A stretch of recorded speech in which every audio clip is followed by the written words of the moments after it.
Well, the holidays are here, which, is typically a slower news cycle, but we like to shake the boxes and find all the newsy gifts from the past week. So on today's CityCast Las Vegas Friday News Roundup, I'm joined by April Corbin-Gurnis, Deputy Editor of the Nevada Current, and Battleborn Progress's Jacob Solis, and we're talking how nearby national parks are about to become unfriendly to international tourists, why Nevadans' eyes are popping when they open their latest health insurance bills, and bingo is back on the Strip. What's that going to look like? It's Friday, December 5th. I'm David Figler, and here's what Las Vegas is talking about.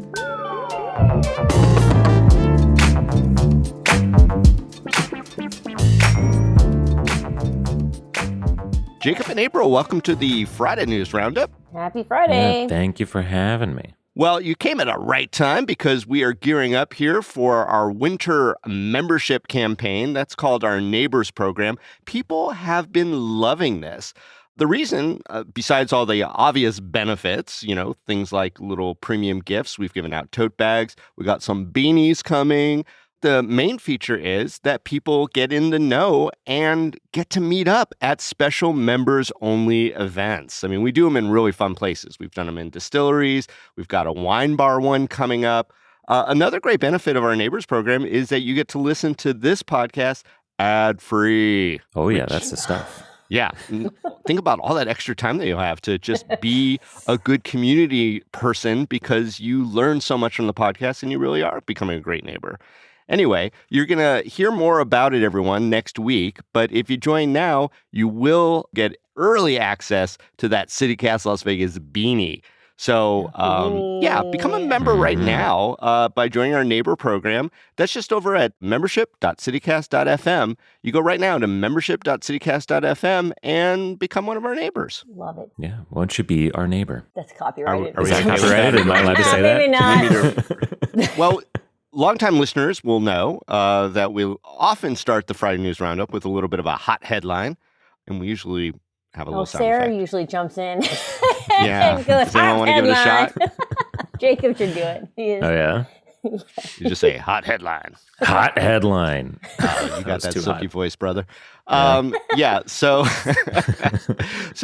we never will pass up a boring Vegas Loop story when it pops up, and it just keep popping up. They've been getting pilloried in the news by Fortune magazine. We don't let them off the hook either when we find documents that show that they are engaged in behavior that is, let's just say, not becoming for the environment or for workers. Oh, so it's illegal now to just have a pit of green goo on the Strip? Yeah, exactly. I mean, basically, the Boring Company came out with like a promo saying, hey, we're going to the airport, although they're not actually going underground to the airport anyway. When asked, the CEO of the company was like, everything is just sunny with regulation. Basically, we're over-regulated and we're totally cool with any regulation. Bring it. Of course, that story in the paper missed the fact that they're totally not cool with any of it, and often they get the most modest of complaints and they run to the governor's office and ask them to, take care of this. Anyway, I think they're doing stuff that other companies would never, ever be able to get away with. Who knows why? Do you guys know why? I wish I knew. Yeah. Wouldn't it be great if we knew? It would be awesome if we knew. Yeah. Well, the project's going forward. It's not going to stop, apparently, no matter what happens. So let's get into this past week's news. The Grand Canyon is right in our backyard. People love coming to Vegas to go see the Grand Canyon, but something's up with the Grand Canyon and maybe some other national parks. April? Yeah. So as part, I'm going to say this the nice way rather than, there's a lot of ways you could frame it, all right? But I'll say it this way. As part of the Trump administration sort of America First policy, national parks, including the beautiful Grand Canyon right down the road from us, will begin charging a $100 per person entry fee to all foreigners. Mm-hmm. Wow. This new fee is set to go into effect on January 1st, so not a lot of lead-up time. It was announced this week.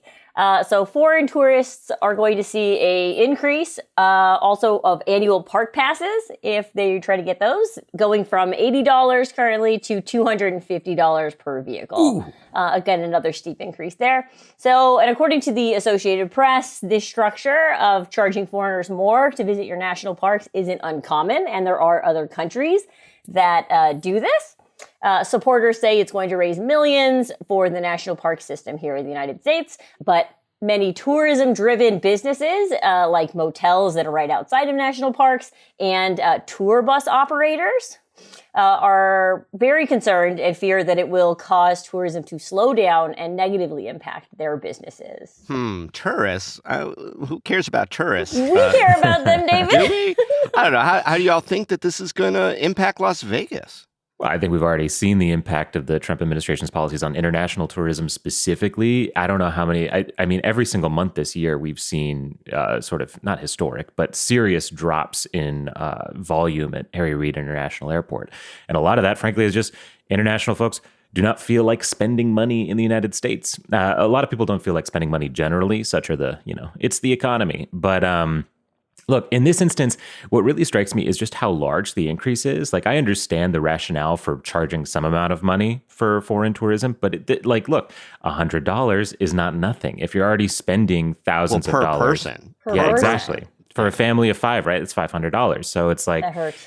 it adds up extremely fast. And if you're already spending a lot of money to do all the other things, people are just not going to go.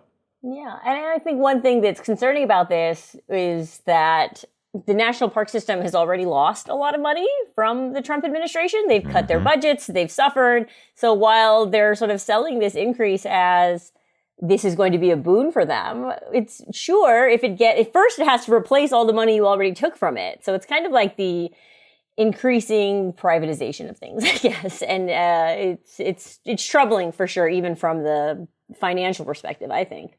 Yeah. Well, just as a point of reference, if one of us walks up to the Grand Canyon and tries to get in, it's $20 because presuming we're all, true blue Americans and we pass whatever purity tests there are to make sure that we're qualified as Americans. I joke for now. Do we really think that people won't travel, though, across the seas to come to Las Vegas because a nearby attraction they may have been interested in is costing, $80 more per person? I mean, maybe. I don't know the numbers in terms of percentages of people who are going there, but certainly we're the closest major airport to the Grand Canyon. I think we're the closest to Death Valley National Park, right? Mm-hmm. Like there are certainly people across the world who see these natural wonders and want to go and say, oh, I guess I'll go to Vegas because that's the closest one to them. These are bigger draws. We like to sell ourselves as casinos, but the natural world is a huge draw for people. And I do think that people are going to come. That Zion and other Utah attractions get a lot of bump from people who are just coming to Vegas to have fun too. Well, and with Vegas in particular, I think it's a cumulative thing where it's like it's just one more tick against coming to Vegas. If someone had the idea in their head and they say, well, things have gotten more expensive. Plane tickets are more expensive. Well, now national parks are more expensive too. I'll just vacation in Germany instead. And it's also if you've been to the Grand Canyon and seen those tour buses full of clearly international tourists. Yeah, you can tell by their sandals and socks. Yeah, exactly. Yes. And you got to think if each one of those people on that bus is spending $100 to go there, maybe they're going to skip out on the dinner at the restaurant they're staying at the Strip. Maybe they're not going to go to that Cirque show that they want to go to instead. Maybe they're not going to go bingo or whatever gambling and all of that. I mean, people have financial limitations and it all, like Jacob's saying, it all sort of adds up to something that is not good for us as a city. Yeah, maybe, God forbid, they look at Phoenix as the hub for their adventure and nature and say, well, Vegas is already too expensive and this, so we'll just go, chill out at a DoubleTree in Phoenix, which I think is technically like about a half hour closer to the Grand Canyon. But still, if I had my choice and I'm an international traveler, why wouldn't I want to go to Vegas first? But now, But, again, not to get too isolationist, and to your point, Jacob, I mean, they are national parks, not international parks. We do hear about these big waits and these huge crowds and the expensive upkeep, like you mentioned, April. And, the environmental cost rises with so much activity. So isn't the tax on the outsiders maybe more of a blessing? Do we really lose that much by implementing a plan like this? Well, I think I approach it this way, like having, I've been to a national park when it's busy. It loses a bit of majesty when you're trying to see a waterfall, but you have to wait in line like at Space Mountain. Mm-hmm. I understand that at like a fundamental level. That being said, like the premise of a national park is also just that we're preserving these natural spaces so that people everywhere can enjoy them, because that's the point of having the natural space in the first place. And so it's a balance, right? And should they charge no money? Probably not, because you're right. They do get incredibly busy. That said, should they charge $100 per head? This feels perhaps unwise. So I don't know. So I think somewhere in there's a balance, and I don't think that this necessarily meets that balance. And also, they're selling this as it's not going to impact the locals or like the people who are from the United States. But none of this exists in a vacuum, right? You have to look at what the overall Trump administration is doing. And if I'm a brown person, or if I'm Asian, but I'm sort of white passing perhaps, but like if I'm a full on Asian person and I go and I am from Nevada and I grew up here, if I go there, how concerned am I that the people at the gate are going to go, actually prove that you are that you're a local or whatever. Like, oh, if my kid doesn't have the right, documentation or whatever. I think there's also a sense of cooling that people are going to have in terms of just what it means in the context of broader immigration policies in the United States. And tourist impacting policies too, because, we just don't know what comes next out of the administration that changes the status quo. And I wonder if people just are afraid that ICE agents are posted there just to check everyone's visas and check anyone who sounds foreign. Wow. All right. Well, hopefully the administration's best friend in Nevada, Governor Lombardo, will stand up and say, hey, you can't hurt us this way with your policies. We depend on these tourist dollars. Please tone it down. And I'm sure that will be well received, right? Yeah, he'll send a letter, I'm sure, very strongly worded. Strongly worded letter.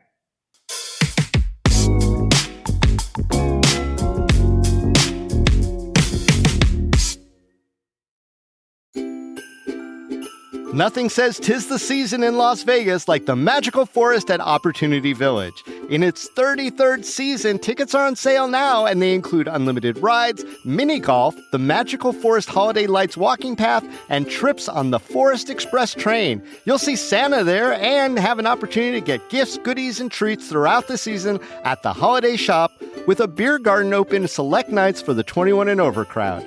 Tickets for the Magical Forest are on sale at www.magicalforest.com. As one of the primary fundraisers for Opportunity Village, attending the Magical Forest directly supports people with disabilities in Southern Nevada. The Magical Forest at Opportunity Village is open every evening from December 4th through the 7th, the 11th through the 24th, and the 26th through the 31st. Get more details and purchase tickets at www.magicalforest.com and stay updated by following the event's social media accounts on Facebook, Instagram, and Twitter at MagicalForestOV. All right, let's move on to topic 2. The ACA, the Affordable Care Act, which no one seems to be calling Obamacare anymore, strangely.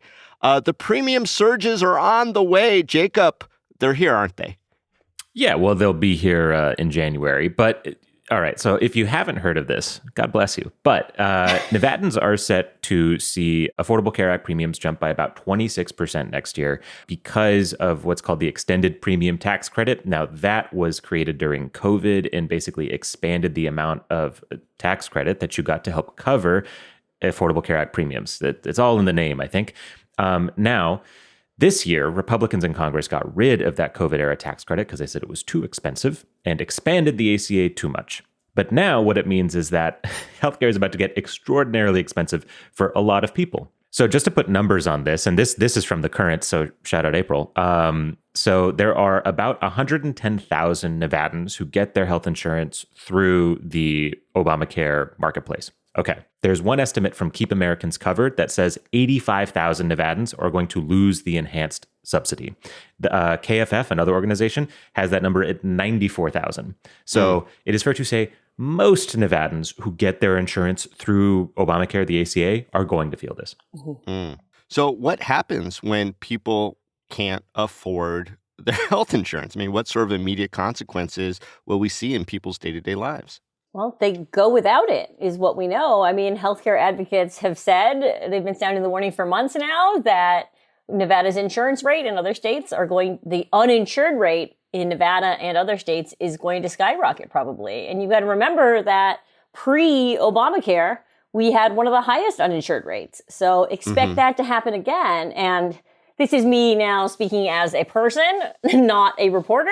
I know several people who've told me, just in my own personal capacity, like my family has said, I don't know, I can't cover a $300 a month increase to my health care. So what am I going to do? I might just go without it and hope you don't get sick. That's what's going to happen.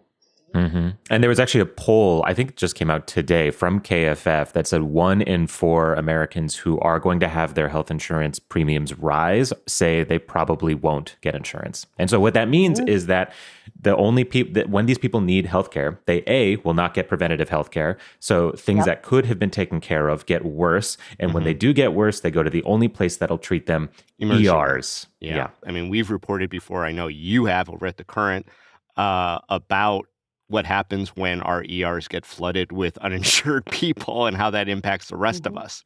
Yeah, and that's sort of what I was going to say, is that we're talking about people who get their health care through the Affordable Care Act, which in Nevada is Nevada HealthLink. Some people don't realize it's the same thing. But insurance rates are increasing for everybody.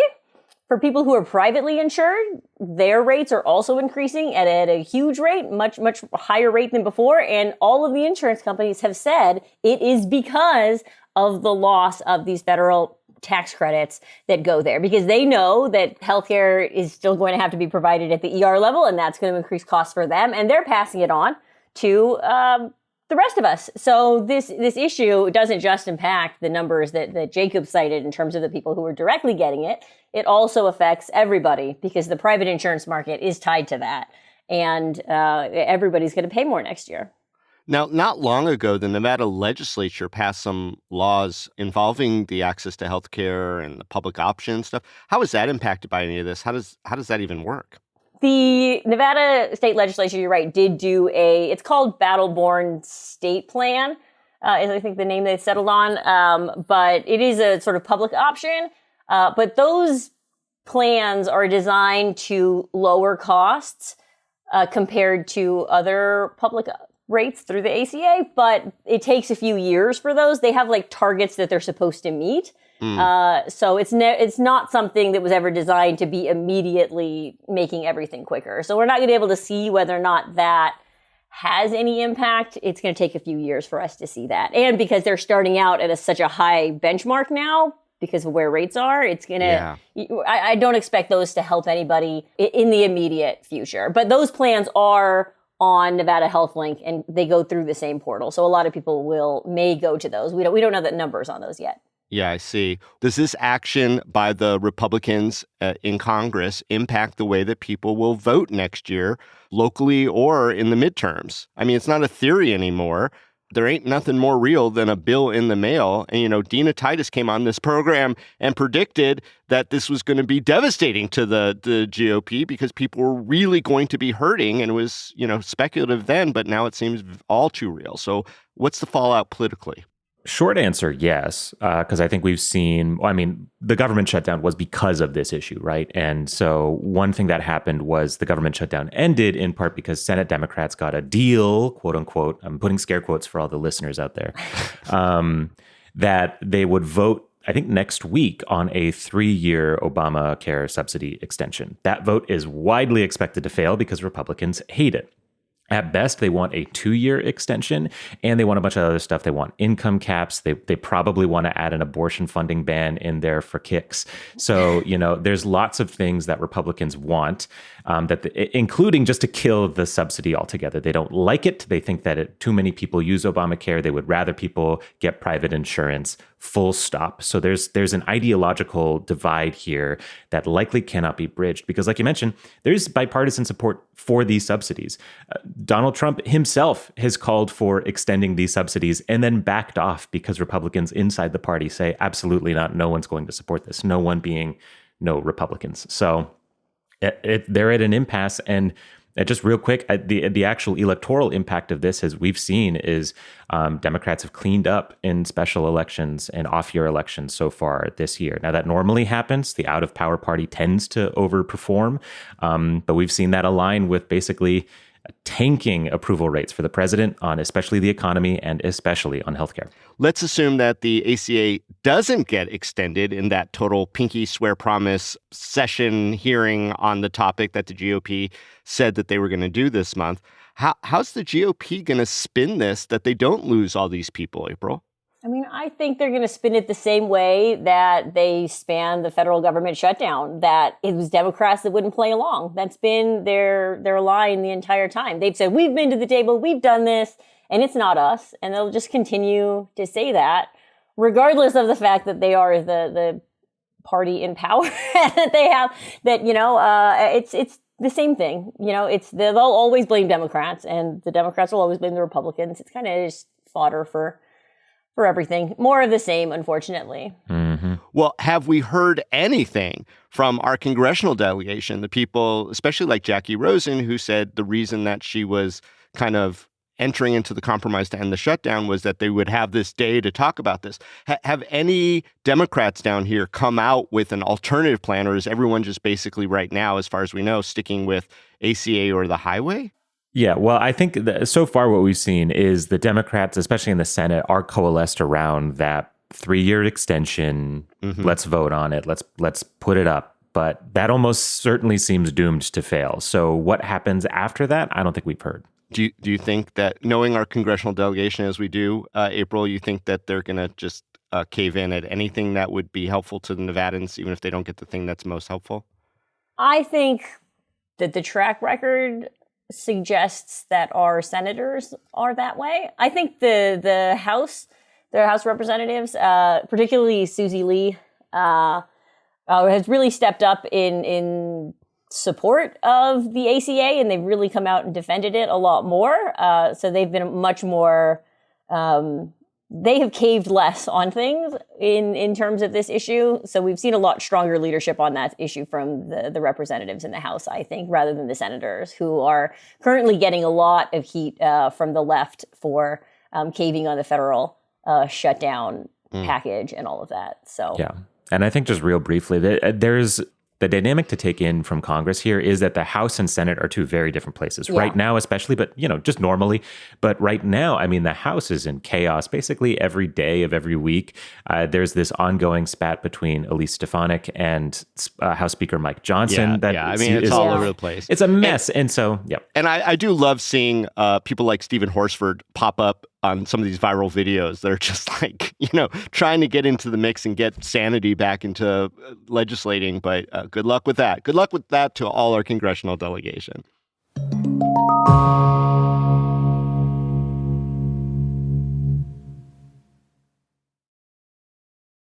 All right. The third story is kind of the fun one, and I'm going to take this one. Bingo. The classic game that my mother used to play session after session with her neighbor Edith is coming back to Las Vegas Strip. I hadn't realized that it had been absent from the Strip and really just a province of either the locals casinos or the Plaza downtown. I wrote a little piece about it. So come mid-February, a 225-person bingo hall is going to open up at no other than my favorite Strip property, Circus Circus. I mean, if Circus Circus wasn't kind of old school, nostalgic enough, now here comes bingo. And they're not going to do these like fancy electronic boards that I actually don't love because it kind of takes all of the human interaction out of the game playing with all the beeps and boops. But the old school daubers, the little... stamp thing. I think that there's a lot of houses in Las Vegas that have a drawer full of old dried up daubers. These are the little things that you push really hard and they make a mark on the paper packs that you get. So, I mean, it's going to be like $30 to go play, and they're going to have, exactly what you'd expect at Circus Circus, hot dogs and pretzels and nachos and beer and stuff like that. A fun throwback, and, maybe it'll be popular. I don't know. But let's assume that bingo on the Strip actually does make a comeback. And that the big hotels on the Strip are like, we want to get in on that, but we need to maximize our profits because, I think one of the reasons that bingo doesn't like really pervade is that it is a very set and limited amount of money that you can make. It's not like people are wagering on each hand like they are at slot machines or at the tables, but bingo is you pay your $30 and you take your ride. What sort of hustles do you think they could run in those bingo rooms along with the bingo to make sure the money flows while people are bingoing? How could they maximize profitability? And you could be funny if you got it in you. What about prop bets on bingo? Prop bets. Oh, yes. Yes. The next number that comes up will be I-18. Yeah, just be wild with it. Like, it's bingo. I think you can have more fun with it like that, you know? What are some other prop bets? Oh, I got a good one. Somebody mistakenly shouts bingo. Oh, yes. Well, Although but then be you're going to have fixed. investigations into whether or not it was, there was okay, maybe rigged. that one's Oh, my not gosh. good. Mm. That just adds to the excitement, Jacob. It That does. just like But hypes then it you up, have you know? people like ready to haul them away for illegally shouting bingo. Make it a whole production. Frankly, that's what they should do. Is just make it insane. there's a fine? You know. Oh, Yeah. a fine for false bingo. $100 And that per money person. goes to the company. Yeah, but you have to performatively pay the fine in front of everybody. That they jeer at you like a medieval, they're throwing tomatoes, but no tomatoes are involved. I guess you could do prop bets on how long it will take for someone to declare bingo. Will be over or under 20 Yes. minutes. See? The endless possibilities here. I love Such is that. the nature That's of the prop definitely, bet. yeah, it's definitely a lot of money, and there could be some really wild ones too. Like Carrot Top will be in the audience. Yes. Or you could have celebrities playing bingo also. So you could everybody there gets to say, I beat Carrot Top once or whatever, like that's fun. Wow, they could have cameo star bingo players in the room. Jacob, what do you have for money making? And understand that the casinos will be stealing your idea and giving you no compensation, but still go for it. Oh, yeah. Well, no, I don't know that it'll make money. I feel like this will lose money, but you have to make it like a production. Like, understand what you mentioned earlier, the dauber, it's tactile, right? You must experience the act of bingoing, right? It's why I think with slot machines, it's like you pull the lever and you're doing a thing. So you have to do that, first of all. But so they will give you fancy boutique daubers and like a souvenir bingo card. And, you need like high quality stuff, but also stupid Vegas things. And I think everyone knows what I'm talking about. There needs to be fireworks inside. There needs to be showgirls, feathers, boas, obviously. But like all the, there needs to be, what's that restaurant? I think it's at the Fountain Blue, right? Where they bring you like the $100,000 steak and all the way to dance around you. Yes. Yeah, stuff like that. I need someone to hand me when you get bingo, there needs to be like fireworks inside and people dancing around you. Wow. Sign me up. I'm there. Yeah. Well, and I think that the bingo parlor can tolerate all of the other crazy money-making schemes in Las Vegas, like bottle service. Can you imagine bottle service at bingo? Oh, yes. Yeah. And that would be part of that pomp and circumstance that I think you're talking about, Jacob. It would be really lovely. So, people are going to pay their $30 bingo to go win $500, but they also are buying like $2,000 bottles of Crown Royal Peach. Very specific reference. That's the a throwback Crown Royal to Peach at yesterday's bingo, it's yesterday's episode about the perfect Vegas cocktail. Those should be served at this bingo parlor. I think they should also get sneaky like mini video poker machines mounted underneath every player's seat so they could be doing the multitask. So while they're paying attention to the daubing, they're still like, flying fingers underneath the table, in a way that benefits the casino. So many options. I love it. All right. Well, I'm going to see both y'all at bingo. Maybe we'll celebrate someday with some neighbors from the CityCast Las Vegas neighbor program, too. That would be fun.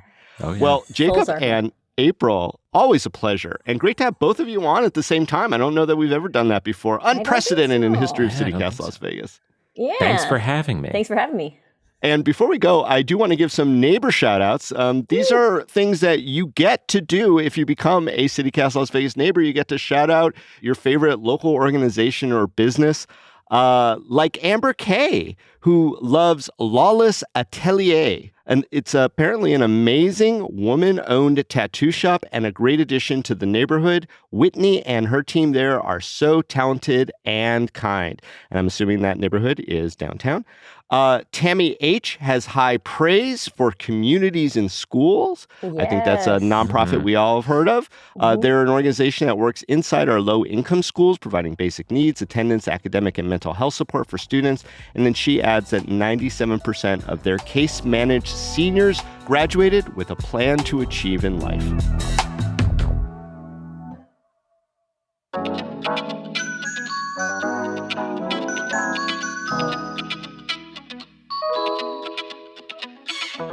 And that's all for today here on CityCast Las Vegas. Our executive producer is Sonia Cho Swanson, and our producer is Layla Muhammad. Our roving producers last week were Frankie Barnhill, Noah Snyderman, and Selena Say Reynolds. Our newsletter editor is Rob Coucherese, and our hosts are Sarah Lohman and me, David Figler. Music is by OG Moose, Epidemic Sound, Carl Christensen, Arthur Benson, and all the kimonos. We record the show on the traditional homelands of the Nuuvi, the Southern Paiute people. If you enjoyed the show, go tell a friend. You could also rate the show, leave us a review, and subscribe to our morning newsletter, Hey Las Vegas. Don't forget, we've got that membership campaign coming right up, but you can support this show right now and get some great perks, including a beanie, by becoming a CityCast Las Vegas neighbor at membership.citycast.fm. We'll be back Monday morning with more news from around the city. Till then, stay lucky.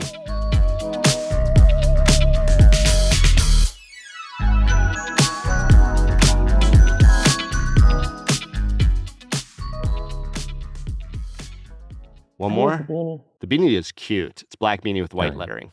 Ooh.